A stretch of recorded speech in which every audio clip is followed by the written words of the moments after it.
Very good morning friends. स्वागत है आपका हमारे यूट्यूब चैनल जस्टिस तक में। मैं आरपी मीना, बल्कि कहेंगे राम प्रसाद मीना, जयपुर से एडवोकेट आपका हार्दिक स्वागत और अभिनंदन करता हूं। राम प्रसाद मीना हमने इसलिए कहा क्योंकि आजकल युग है कि आपका नाम जो है फुल फ्लैश होना बहुत जरूरी है। एक रोज हम बैंक में गए, हमारा जो आधार कार्ड था उसमें आरपी मीना लिखा हुआ है और हमारा जो पैन है उसमें राम प्रसाद मीना लिखा हुआ है। अब हमें वो जो केवाई फॉर्म होता है जिसमें आप अपने डाटा वगैरह अपलोड करवाते हो टाइम टू टाइम, जिससे आपको पैसे वगैरह निकालने में सुविधा रहती है, तो हमारा जो केवाई फॉर्म था उसको जो है लेने से मना कर दिया। कहा कि साहब आपका जो आधार कार्ड है उसमें आरपी मीना है और ये राम प्रसाद मीना है, इसलिए जब तक दोनों का मैचिंग एक नहीं होगा तब तक जो है आपका केवाई फॉर्म अपडेट नहीं हो सकता और ना ही आप किसी प्रकार का बड़ा ट्रांजैक्शन जो है फ्यूचर में आप इसमें से कर सकते हैं। Very nice. इसलिए मित्रों, हमें तत्काल जो है कार्रवाई करनी पड़ी और हमने हमारा जो आधार था उसमें भी राम प्रसाद मीना करवाया। इसलिए हम इस वीडियो के माध्यम से आपको कहना चाहेंगे, क्योंकि अब समय डिजिटाइजेशन का है और सरकार जो है कहां से कहां पहुंच रही है, दुनिया भी कहां से कहां पहुंच रही है, होना भी चाहिए, खैर स्वाभाविक भी है, क्योंकि साइबर क्राइम, साइबर फ्रॉड और साइबर प्रॉब्लम्स इतनी ज्यादा हो गई हैं कि आपके साथ कुछ भी हादसा हो सकता है, कुछ भी दगा हो सकता है।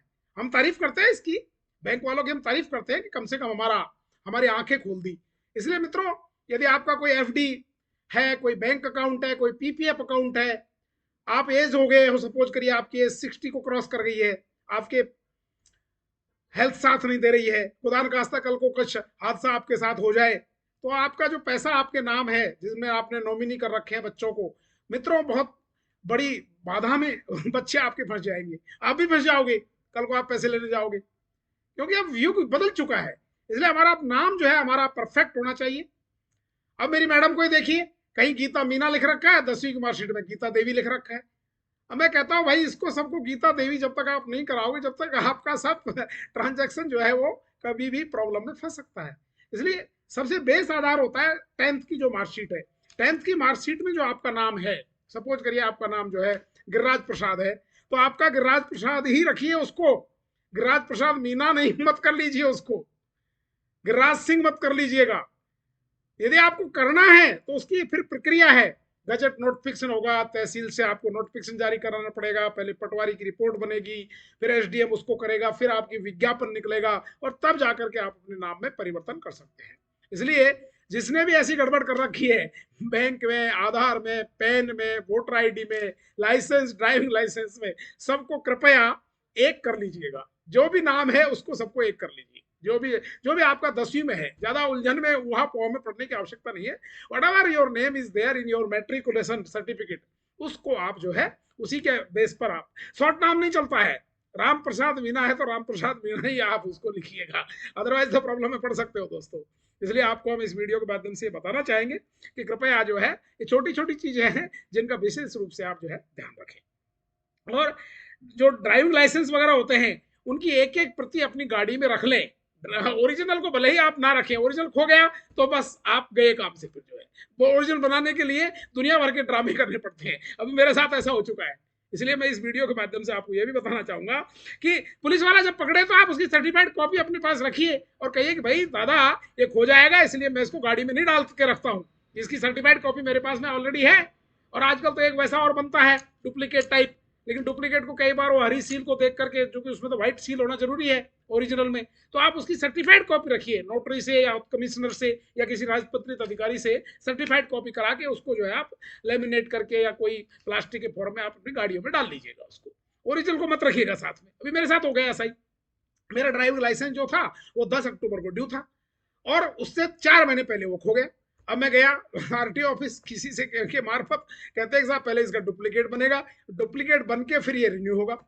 अब मैं सोचा कि जो है चलिए अभी और 4 महीने हैं, 4 महीने तक जो है जैसे तैसे करके काम चलाया। हम लोग तो वकील है, इसलिए पुलिस वाले तो हमको नॉर्मली नहीं पकड़ेंगे, बट कल को मान लो आपके साथ कोई हादसा हो जाता है, आपकी गाड़ी से कोई एक्सीडेंट हो जाता है, कोई बात हो जाती है, देन तब तो आप गए 12 के भाव। इसलिए बिना ड्राइविंग लाइसेंस के गाड़ी कभी मत चलाई। हमने रिस्क ली, लेकिन हमारे पास उसकी फोटोकॉपी जरूर थी, बट फोटोकॉपी जब तक वो that is subject to original. फिर हम जो है हम कैसे किसी हमारे एक मित्र हैं अजमेर में, उनके मार्फत हम जो है आरटीओ में एआरटीओ एक भले आदमी हमको मिल गए थे उनके मार्फत, तो हमारा जो है फिर उन्होंने वहीं पर जो एआरटी ऑफिस है वहां से लेकर के और फिर झालाना में आकर के, और हमारा एक ही दिन में लाइसेंस पूरा बन भी गया, डुप्लीकेट भी बन गया और उसका रिन्यूएबल भी हो गया within 1 week. One week पहले ही, मतलब एक ही दिन में सारी कार्रवाई हो गई। तो चलो, हम तो चूंकि जो है हमारे कनेक्शन थे और हम थोड़े से इस मामले में कुछ अप्रोच भी है हमारी, खुदा न खास्ता ऊपर वाले की मेहरबानी है कि हम ऑलरेडी जो है आईआरटी ऑफिसर से रहे हैं, तो नेचुरली हमारे कनेक्शन है, लेकिन हर एक के तो कनेक्शन नहीं होते हैं ना। तो आप कृपया जो है इन सब चीजों का विशेष ध्यान रखें। यदि किसी को इस प्रकार की कोई समस्या आ भी जाती है तो I am at your service. हम आपको, आपकी जो ये एक सामाजिक सेवा है, क्योंकि हम गुजर चुके हैं। यदि किसी का ड्राइविंग लाइसेंस खो जाता है, कोई वोटर आईडी खो जाता है और कोई बात हो जाती है, तो उसकी एक प्रक्रिया करनी पड़ती है निर्धारित। आपको कोई इस तरह की समस्या आ जाती है तो हमारे पास आ जाइए, संपर्क साध लीजिए। पहले उसकी एफआईआर होती है, पुलिस कंट्रोल रूम में जाकर के एक फॉर्म भरना पड़ता है, गुमशुदगी देनी पड़ती है, फिर वो एनओसी जारी करता है, फिर थाने में जाना होता है, फिर उसकी एफआईआर होती है, फिर थाना उसको 3-4 फॉर्म वगैरह भरवाता है, तब आपको सील ठप्पा देता है, फिर जाकर के वो अपलोड होते हैं आरटी ऑफिस में, और तब जाकर के आजकल तो प्रक्रिया जो है पूरी की पूरी कैसे है, ऑनलाइन प्रक्रिया है, ऑफलाइन प्रक्रिया भी नहीं है। इवन आपकी जो फीस वगैरह है वो सारी ऑनलाइन भरी जाती है। ये एक समस्या अलग है। कई मित्र वाले जो होते हैं वो जानते हैं, कई नहीं जानते हैं। तो आरटीओ के चक्कर लगाने की बजाय आप बेटर है कि हमारे पास में आ जाएं और हम जो है आपकी पूरी फ्री ऑफ कॉस्ट जो है आपकी मदद करेंगे। जो भी आपकी रिक्विजिट फीस होगी वही आपकी लगेगी, दैट्स ऑल। बाकी हम आपकी मदद करेंगे। तो ऐसी भी समस्याएं अगर आ जाती हैं, किसी को कोई रिप्रेजेंटेशन बनवाना है, किसी का प्रमोशन नहीं हो रहा है, किसी की मार्कशीट गायब हो गई है, किसी के नाम में परिवर्तन है, कुछ जो है किसी के नाम में प्रसाद की जगह जो है सिंह लिख दिया गया है, अब आपका इंटरव्यू कॉल आ गया है, तो और आपका फॉर्म भर दिया गया है, फॉर्म में और नाम में, फादर के नाम में कुछ डिफरेंस आ रहे हैं, तो इनके एफिडेविट बनते हैं। आपका इंटरव्यू से आपको कोई रोक नहीं सकता, लेकिन एफिडेविट बन जाते हैं। एफिडेविट बनवाना है किसी को, you are welcome to me. हमें ये सब करने में बहुत ही आनंद की अनुभूति होगी, क्योंकि हम यहाँ पर आए हैं केवल एक पाठ बजाने के लिए। तो ये भी एक जीवन का एक पाठ है जिसे हमें बजाना चाहिए। जितनी हो सके जो है फ्री ऑफ कॉस्ट आप लोगों की मदद करिएगा, ये मेरा प्रिंसिपल है। मैं केवल आप लोगों से वही चार्ज करता हूँ, चाहे वो एनटीटी के अभ्यर्थी हैं, एनटीटी के बारे में भी बताएंगे, चाहे एनटीटी के हैं, चाहे पटवारी भर्ता के हैं, चाहे आरएएस के, चाहे आईएएस के हैं। हम किसी प्रकार का ट्रांसफर, प्रमोशन, चार्जशीट के मैटर्स में हम केवल आपसे वही रिक्विजिट जो आपका अमाउंट होता है, एक्सपेंडिचर जो होता है, वो हम आपसे वसूल करते हैं। बाकी हम तो आपसे पेट्रोल का भी पैसा वसूल नहीं करते हैं। इसलिए आप चेक कर लीजिएगा, आप देख लीजिएगा एक रिट में किस प्रकार से पैसे लगते हैं, क्योंकि 4-4, 5-5 सेट बनाने होते हैं। तो ये रिप्रेजेंटेशन बनाना है, और कोई आपका कोई एक्सप्लेनेशन की चिट्ठी देनी है, या किसी को कोई लीगल नोटिस देना है, आपके साथ कोई फ्रॉड कर दिया है, आपके पैसे डुबा दिए है, ब्याज पे आपने रिश्तेदार को पैसे दे दिया, वो दे नहीं रहा है, आप लीगल नोटिस दे, आप हमारे पास आ जाए। एक लीगल नोटिस क्या, उससे पहले हम फोन करते हैं, फोन में कईयों के काम वैसे ही हो जाते हैं। कई महिलाएं जो है पतियों से जो है परेशान है, कई पुरुष जो है वो पत्नियों से परेशान है। तो ऐसा नहीं है कि दोनों लाठी जो होती है ना, जिसको कहते हैं जिसकी लाठी उसकी भैंस, लेकिन दोहरा मापदंड नहीं अपना सकते हम। स्त्रियां भी पतियों को जो है तंग करती हैं, तो पति भी जो है स्त्रियों को तंग करते हैं, ऐसा नहीं है। सभी तरह से प्रताड़नाएं होती हैं, इसको घरेलू हिंसा का एक पार्ट माना जाता है। तो इस तरह कोई समस्याएं हैं आपके पास में, आप डेफिनेटली हमारे पास में आए, आई will help U a lot. आप नॉर्मली लोग क्या करते हैं कि आपकी फाइल को पूरे जो बहुत बारीकी से जो है उसमें से अध्ययन नहीं कर पाते हैं। अभी हमने कुछ दिन पहले एक प्रकरण देखा था, हम उसका नाम यहाँ पर कोट नहीं करेंगे, लेकिन एक ऐसा प्रकरण था जिसमें वो कैंडिडेट जो थे, वो बेचारे उस लोकेशन पर जहाँ पुलिस कह रही है, वहां पर उनकी कहीं दूर दूर तक उनके मोबाइल की लोकेशन नहीं है, वो खुद भी अवेलेबल नहीं है, और कह दिया कि इन्होंने ये फ्रॉड उस लोकेशन पर कहा है और इनका मोबाइल उसको प्रूव कर रहा है। एट दैट टाइम वो दो कैंडिडेट थे, वो दोनों के दोनों बेचारे वो कहाँ थे, वो पुलिस की कस्टडी में थे। जब पुलिस की कस्टडी में थे तो फला जगह, फला टावर पर उनका मोबाइल कैसे जा सकता है, जब केवल पुलिस ही ले जा सकती है ना, और पुलिस ले जाकर के और उनको फंसा दिया। हमने फाइल का बहुत बारीकी से अध्ययन किया, और बारीकी से अध्ययन करके हमने उसको रास्ता दिखाया। उसमें एक आईपीएस लेडी जो है विटनेस थी। हमने जब फाइल पे ढंग से जो है उस पर कमेंट किए, ढंग से जब उनको गाइडेंस किया, तो आईपीएस लेडी जो है वो विटनेस देने तक नहीं आई। तो आप हमारे पास आए, हम बारीकी से अध्ययन करते हैं फाइल का, ऐसा नहीं करते हम। Because my motive is not fees, my motive is to get you rid of. आप किस प्रकार समस्या से बाहर आए, निजात मिले आपको। ये सिस्टम है।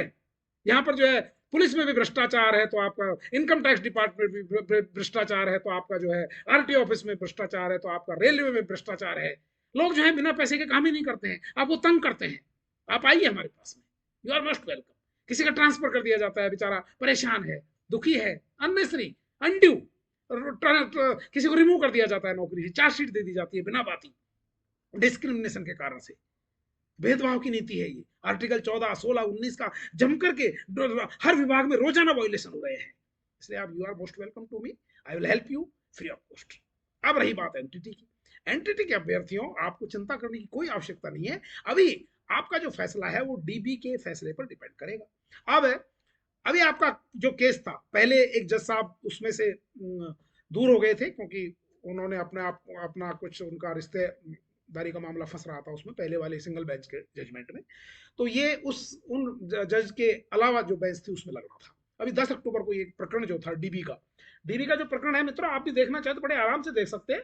चेतन डाटला जो है, बबूलाल डाटला जो वाला केस, इसकी रिट संख्या है 13,837/2020, ये है। और दूसरा जो प्रकरण है इस समय जो चल रहा है वो है एक DB special appeal writ number 796/2022। ये केस है बेसिकली।